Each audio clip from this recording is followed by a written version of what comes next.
Good day, everyone! Welcome to our YouTube channel again. And today, we are going to discuss combining sentences using coordinating conjunctions.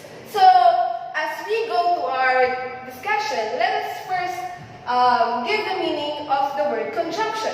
A conjunction is the glue that holds words, phrases, and clauses. This means that conjunction serves as connecting words or joining words to a words, phrases, and clauses for both dependent and independent. So as we dig deeper to our preview, there are three types of conjunction. One of these is the subordinating conjunction. A subordinating conjunction always introduces a dependent clause, tying it to an independent clause.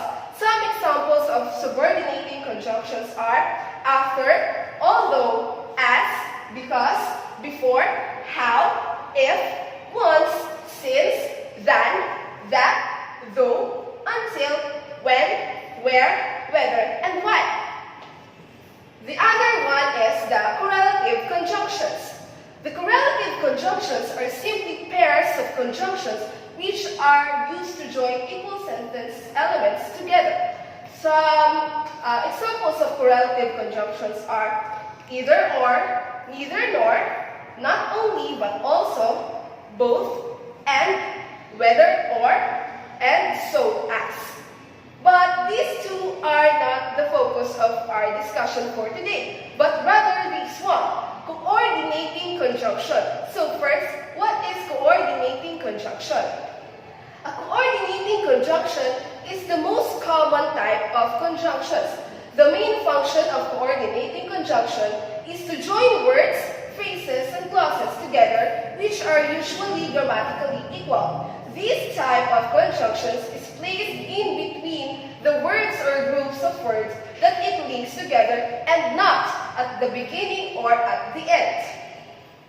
So, this English language has 7 different coordinating conjunctions, and it is easy for us to easily recognize them if we'll just memorize these acronyms. Fanboys. F-A-N-B-O-Y-S, which F stands for, A for and, N for nor, B for but, O for or, Y for yet, and lastly, S for so. So when are we going to use this coordinating conjunction? We are going to use for when we are going to explain reason or purposes. So let's take a look at this example. Sam drank what? Sam drank some water. He was thirsty. We use the coordinating conjunction for because he was thirsty is the reason why Sam drank some water. So let's proceed to the next coordinating conjunction, which is and. So we are going to use and if we are going to add one thing to another. So let's take a look at this example again. I take milk and sugar in my tea. We use here the coordinating conjunction and because we are adding one thing to another. Next is nor.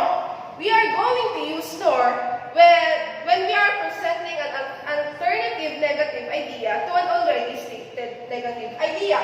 Sarah doesn't want apple, nor does she like pears. We use nor because there are two negating clauses.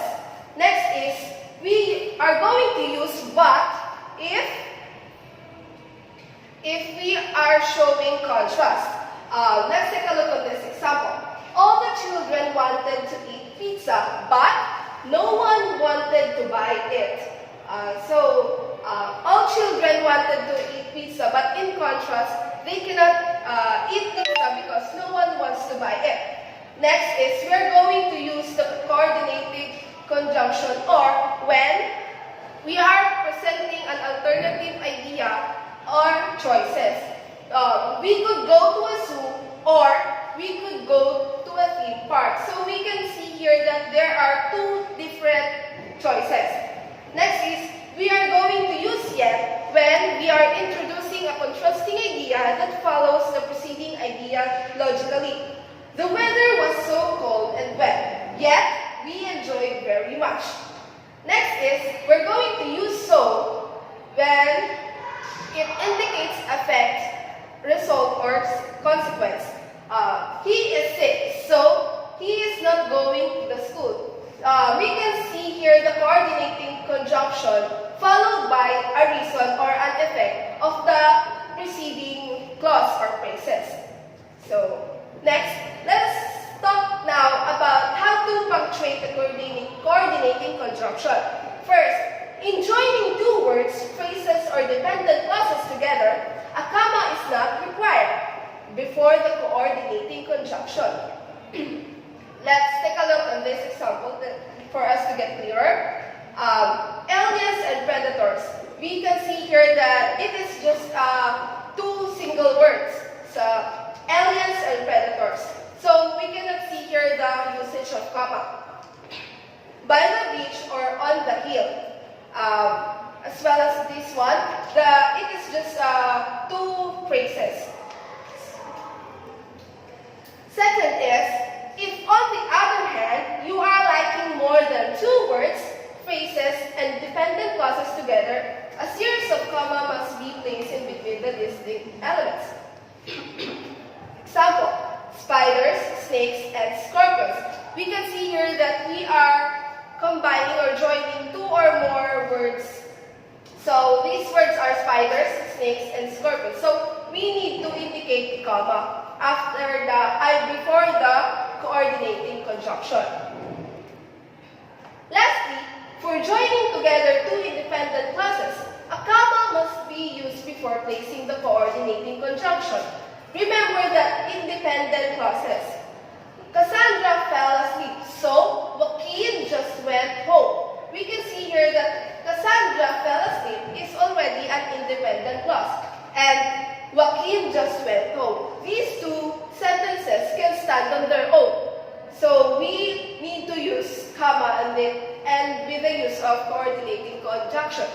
Next example is, I don't really like spaghetti, but I can eat lasagna any day. I don't really like spaghetti, I can eat lasagna any day. It's also an independent clause.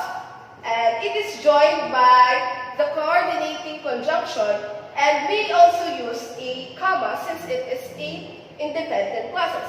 So I hope you guys enjoyed watching our video for today, and I hope you learned something. So that's all. Thank you.